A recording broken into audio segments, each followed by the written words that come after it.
everyone? All right, well, this morning I'm locking up my 37th consecutive green day. Last red day was mid-July. I had 2 red days in July back to back. One was $2,200 and the other I think was $1,700. And then before that, my last red day was in June. So I've been on a nice hot streak here. 2 red days basically since the middle of June. It's really solid. My focus is on consistency. It's on hitting small base hits.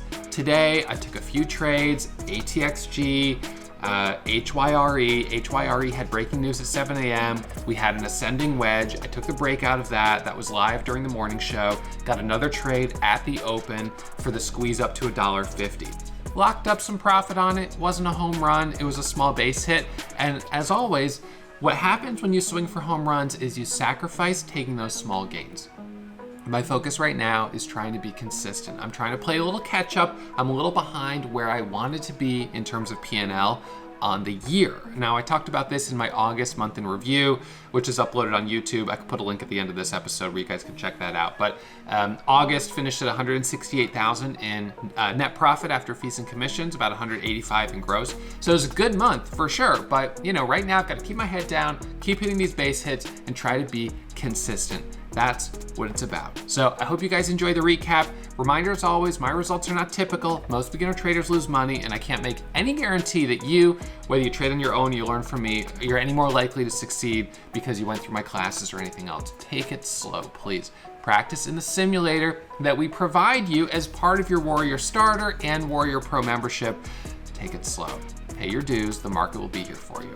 All right, thanks for tuning in. I hope you hit the thumbs up. I hope you subscribe to the channel, and I hope you enjoy the recap. And I'll see you first thing tomorrow morning for the morning show.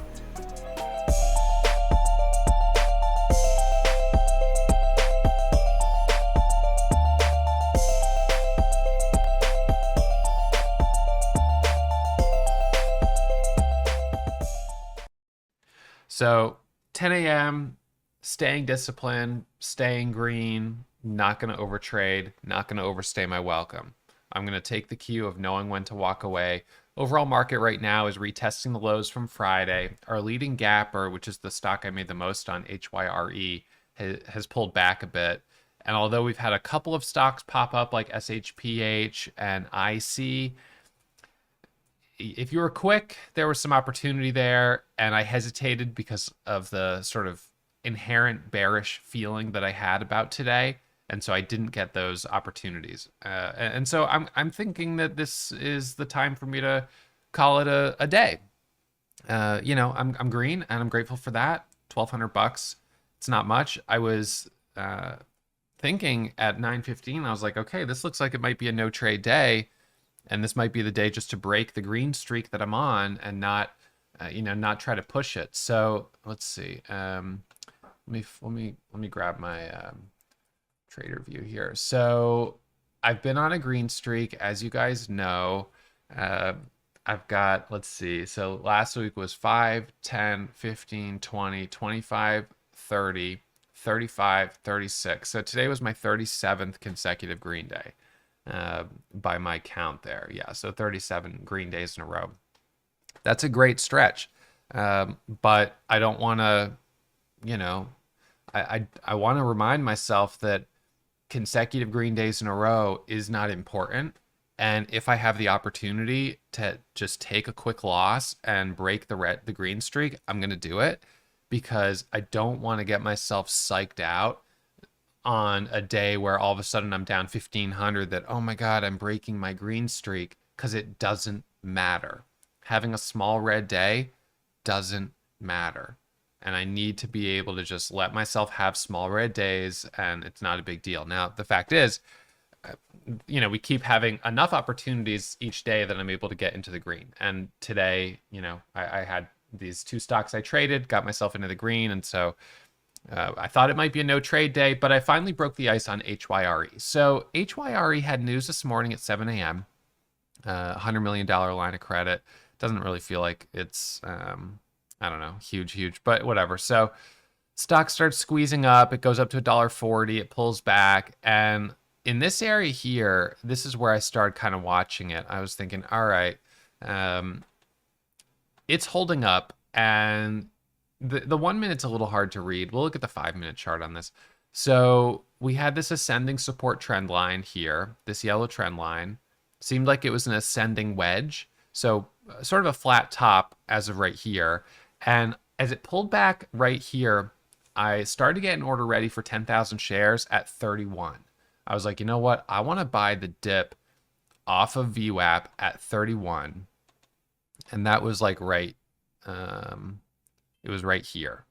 I was like, okay, this could be a double bottom setup. And it hit 31 on the bid, but it didn't go to 30, and I didn't fill anything on the bid. So then it starts to pop up here, and I was like, you know what?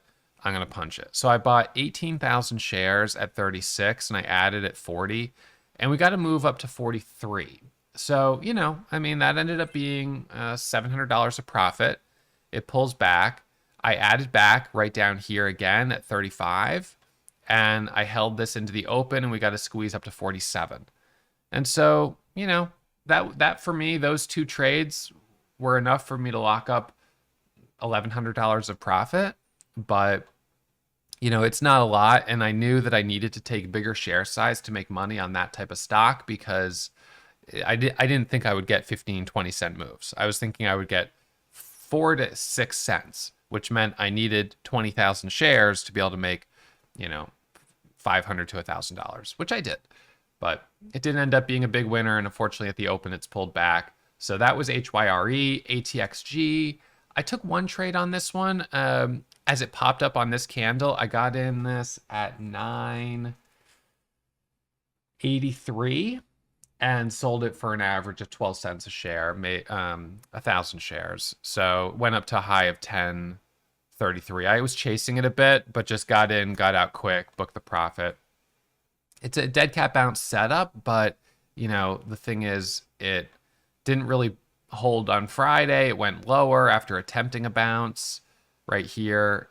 And then today I was just like, I don't know, 1050 is a spot that needs to break, and it hasn't broken. SHPH, which was sympathy to ATXG, has been stronger today.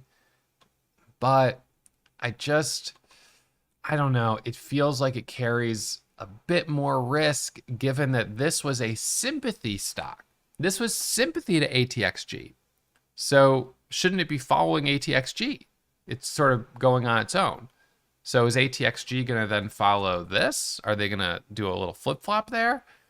Maybe, and you could argue that maybe this is worth watching, but of course, really it's like 1056. That's the level that needs to break. You're back over VWAP here, high as 935. I'm having a hard time having the guts to pull the trigger. Of course, I'm only up 1,000 on the day, 1,200. I don't have a very big profit cushion. SHPH halted up at 1903, but is showing an 1838 resumption. So it's showing a gap down on the resumption.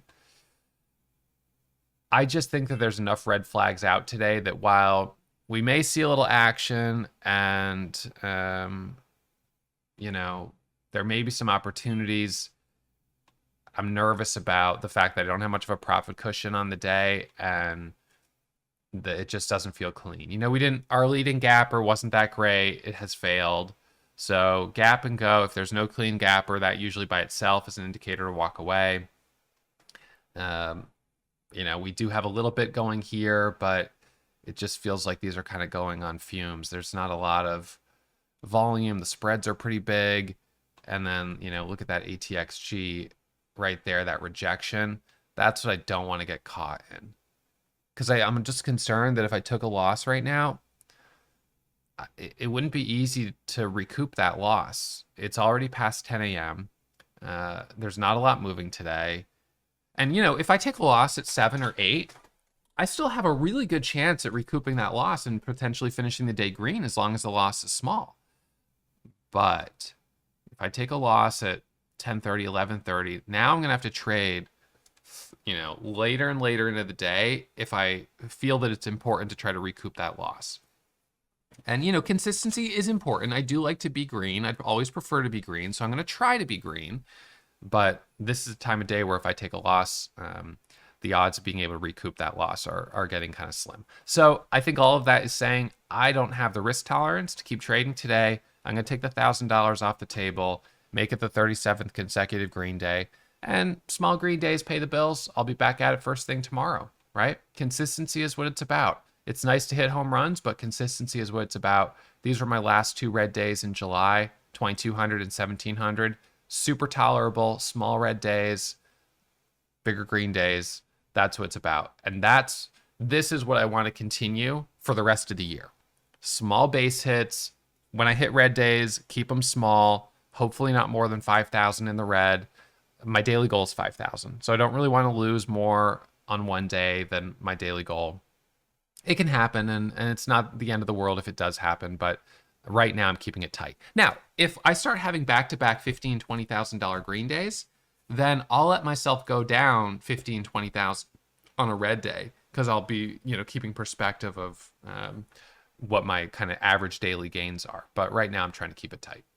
And we're still at the beginning of the new month, although of course I was up 18,000 on Thursday and 14 on Friday. So that was a pretty good start. SHPH, let's look at that chart. So it ends up opening high, and then, you see that pullback. And I'm not looking at my level 2, so I'm just looking at the chart here. But anyways, good luck if you keep trading. Manage your risk. Try to be consistent. Try to get green if you can, and don't overstay your welcome. Know when to walk away. All right, that's it for me. Those who didn't already check out the episode on the 10 traders, part of the Warrior Trading community, who have verified over $1 million in profits, I'll put a link up there for that. It's a pretty cool video where I break down 7 of the common traits among those 10 $1 million badge holders. So check that out, and I'll see you guys first thing tomorrow morning. But reminder as always, trading is risky. My results are not typical, and neither are the results of those traders. We don't make any guarantee that you're going to be any more or less likely to succeed whether you trade with me or learn on your own. So take it slow, please. All right, I'll see you back here tomorrow morning.